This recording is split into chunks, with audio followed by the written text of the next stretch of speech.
are live 7 a.m. Eastern every Monday. If you are viewing this podcast through our reports and are up at 7 a.m. Eastern on Mondays, please tune in next week live instead. Please like us and follow us and pass on the good word. We would certainly appreciate it.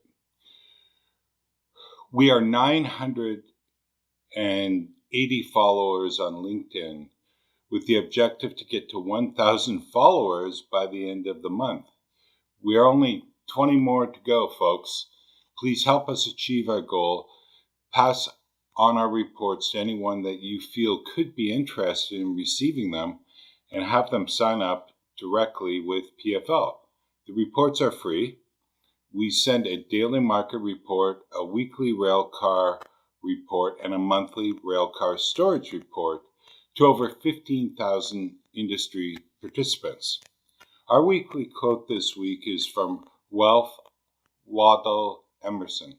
Ralph once said, "Cultivate the habit of being grateful for every good thing that comes to you and give thanks continuously. And because all things have contributed to your advancement, you should include all things in your gratitude." We really like this one, folks. As we enter into this holiday season, hopefully spending time with family and friends, let's keep what Ralph said and be thankful for every good thing. I would even add that we should be thankful for every bad thing, as we learn from bad things and it makes us stronger. Bottom line, be thankful. The U.S. Labor Department stated on Thursday of last week that U.S. workers filed an additional 885,000 initial jobless claims. The number of first-time followers for unemployment benefits were higher than expected and were estimated to come in at 818,000. The increase in initial jobless claims reflects rising filings in California and Illinois, two states where government has imposed restrictive lockdowns in the wake of the latest COVID-19 surge. Continuing claims were 5.51 million. This figure approximates the number of people receiving state unemployment benefits, but doesn't include the millions of people who have already exhausted those benefits or are receiving assistance through federal pandemic job losses aid programs. The Dow closed lower on Friday, down 124.32 points, closing out the week at 30,179.05 points, up 132.68 points week over week. The S&P closed lower on Friday, down 13.07 points, closing out the week at 3,709.41 points, up 45.95 points week over week. The NASDAQ Composite closed lower as well on Friday of last week, down 9.11 points, closing out the week at 12,755.64 points, up 397.77 points week over week. In overnight trading, Dow futures traded lower and expected to open down this morning 547 points. Oil rose for a seventh straight week, buoyed by continued optimism over COVID vaccine progress, leading some to think that demand will increase in the not-so-distant future. In addition to Pfizer's drug being approved by the FDA on December 12th, the U.S. added Moderna to its arsenal on Friday of last week in the fight against COVID-19, approving the drug for emergency use. Much-needed doses are set to arrive today here in the U.S. Early results of large, still unfinished studies show both vaccines appear to be safe, although Moderna's is easier to handle since it doesn't need to be stored at ultra-low temperatures. Other factors driving crude market last week included a weaker U.S. dollar and talks in regards to a relief package. Mitch McConnell noted last week that he's even more optimistic now that an agreement is near. West Texas Intermediate rose 74 points or 1.5% to settle at 49.12, extending this week's rally to over 5%. Brent for February gained 76 points, settled at 52.26. Both benchmarks closed at their highest since late February. According to the EEI, U.S. commercial crude inventories decreased by 3.1 million barrels week over week. At 500.1 million barrels, U.S. crude inventories are 10% above the 5-year average for this time of year.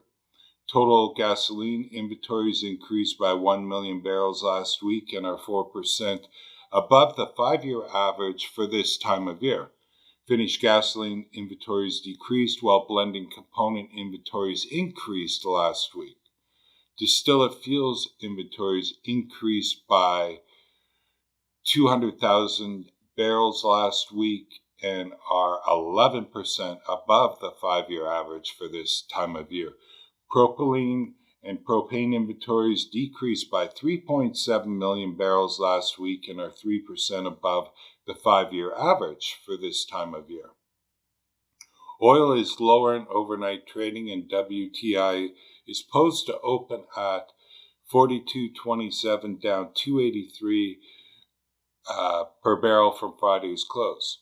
Total North American rail volumes were up 4.5% year over year in week 50, resulting in quarter-to-date volumes that are up 3% and year-to-date volumes that are down 7.2%.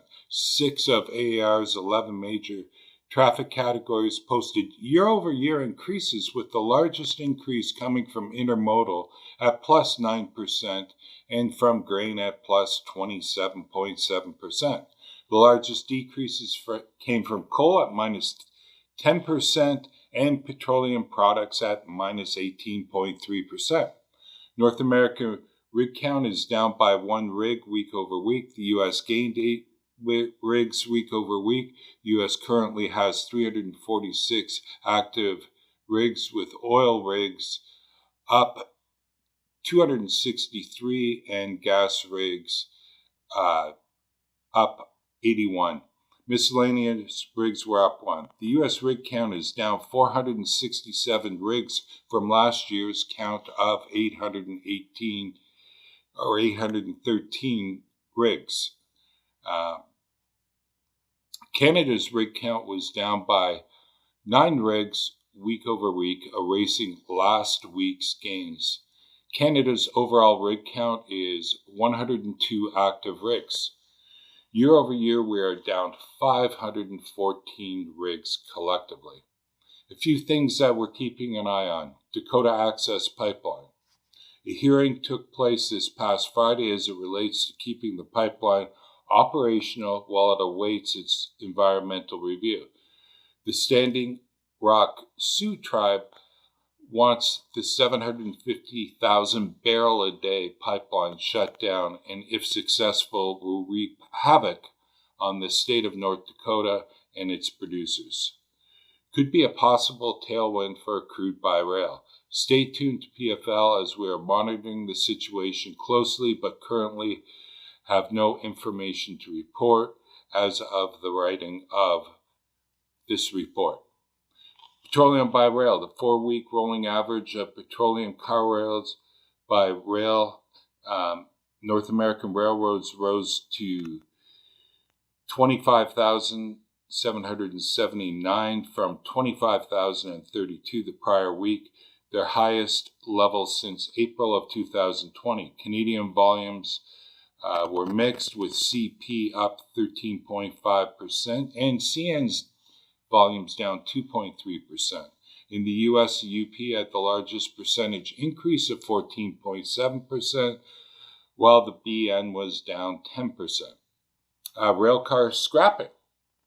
PFL was cited in Argus Petroleum Transportation publication of Friday of last week as scrap prices soared to over $100 a ton increase in certain markets across country. PFL is looking to buy rail cars on a delivered basis for $300 a gross ton in key markets. In addition to receiving a higher value for your rail car, there are federal incentives being considered by Congress that provides for a new tax credit for replacing or upgrading certain rail cars. It may be a time to consider mobile scrapping for those cars that are expensive to move or cannot move. Please call PFL for further details. 239-390-2885 is their number as it relates to rail car scrapping. Trans Mountain Pipeline, temporarily on hold as Canada producers awaits much needed pipeline takeaway capacity. The Trans Mountain Pipeline expansion was put on hold last week until January of 2021. A series of safety concerns, including one fatality, led to the shutdown. A safety stand down will provide an opportunity for Trans Mountain to engage with its employees, contractors, and their workers to review, reset, and refocus its efforts and those of its contractors and their workers, said Anderson, President and Chief Executive Officer, in a news release issued last week. The project is 20% complete and construction is expected to resume Jan 4th. That when the Trans Mountain Pipeline is finished, it's basically a twinning of the existing pipeline. The project will boost the pipeline's capacity from 300,000 barrels a day to 890,000 barrels a day. The pipeline currently moves the equivalent of 441 tank cars per day. The expansion would move the equivalent of an additional 867 rail cars per day, which is a possible headwind for crude by rail. Well, that's all for this week's podcast, folks. We hope that you have a great, safe week, and we'll see you next Monday. PFL has been extremely active in storage, lease, sublease activity, and all related rail cars activity. Please look at our just posted reports and go to our website at pflpetroleum.com, or if you want to troubleshoot any matter, please give us a call. Again, that phone number at PFL is 239-390-2885. Thanks, folks.